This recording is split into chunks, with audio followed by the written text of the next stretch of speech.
The Macabre Mystery of the Hawthorne Brothers, the Deadliest Medical Fraud, 1834, Massachusetts.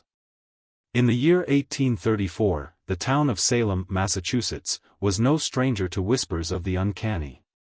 Its shadowed past of which trials lingered in the public imagination, and the line between superstition and science was thin, fragile, and easily blurred. But nothing could have prepared the citizens for the twisted scandal that would unravel, one that would stain the name of medicine itself. Jonathan and Elias Hawthorne were the first two brothers. At first glance, they appeared to be intelligent, ambitious, and kind guys. The older, Jonathan, portrayed himself as a very intelligent doctor. He was adamant about fixing diseases that others couldn't understand. The commercial aspect of their expanding operation was managed by Elias, who was more reserved but equally compelling. Together, they seemed to be trailblazers in a relatively new sector. In medicine, the early 19th century was a time of both promise and peril. Quackery spread as fast as new notions.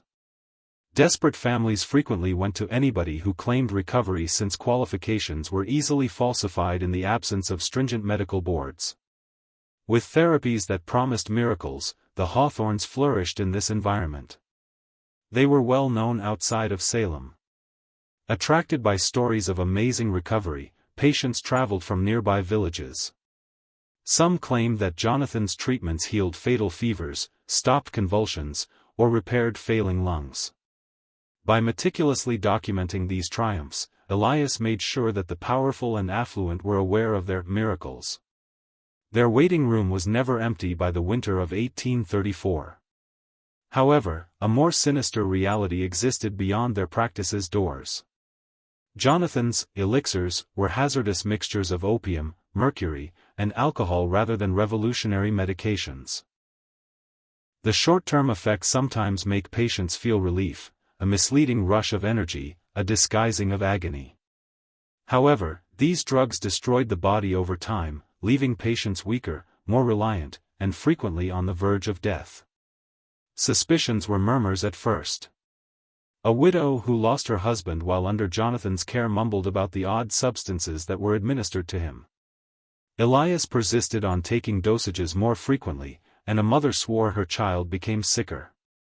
However, sadness frequently impairs judgment, and the Hawthornes were not closely examined during a time when medicine was uncertain. It was avarice, not science, that ultimately revealed them. The brothers started experimenting with a more profitable plan, offering affluent clients who were afraid of cholera, which was spreading throughout New England, preventative treatments. They sold a tonic that they said could fortify the blood against illness for outrageous prices.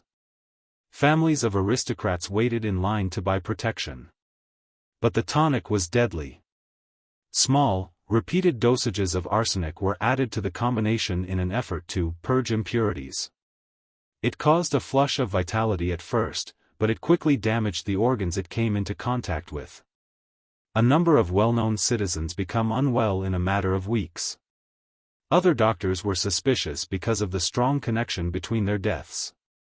Samuel Whitcomb, one of the doctors, started to look into it in secret. Every patient he lost had lately contacted the Hawthornes, he saw. Upon examining their corpses, he found evidence of gradual poisoning. A storm was sparked by his report to the local authorities. Officers raided the Hawthorne practice in February 1834. They discovered something terrifying.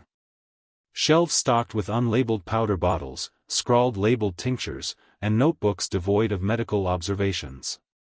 But with financial records that show the payments made by needy households. The most damaging was a secret notebook that belonged to Jonathan. He wrote about experiments rather than remedies in it.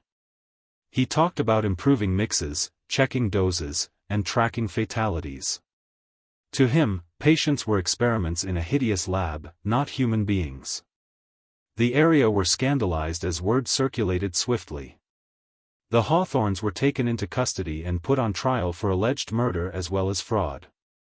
Families seeking justice crowded the courtroom. Witness after witness described how Elias and Jonathan promised redemption but instead brought about destruction. The defense said that the brothers had acted in good faith, that fatalities were unavoidable, and that medicine was still not perfect. However, the journal disproved this assertion. Profits above patience, violence cloaked in science, its language betrayed calculation, not concern. The jury spent less than a day deliberating. Elias and Jonathan were both convicted. Jonathan received a hanging death sentence.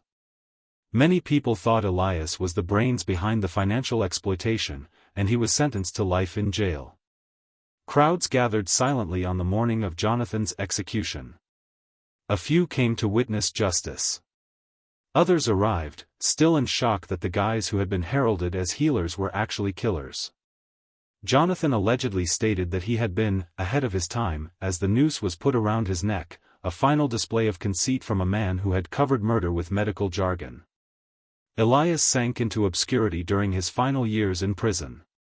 Convinced that he had just given the people what they wanted, he passed away without regret. Massachusetts was rocked by the Hawthorne Brothers' legacy. The ease with which desperation may be exploited by bogus healers was brought to light by their misdeeds. The state started enforcing more stringent rules in the next years, demanding documentation of medical education and certification. As a sobering reminder that science devoid of morality is nothing more than evil masquerading as advancement, the tragedy of 1834 served as a spur for reform.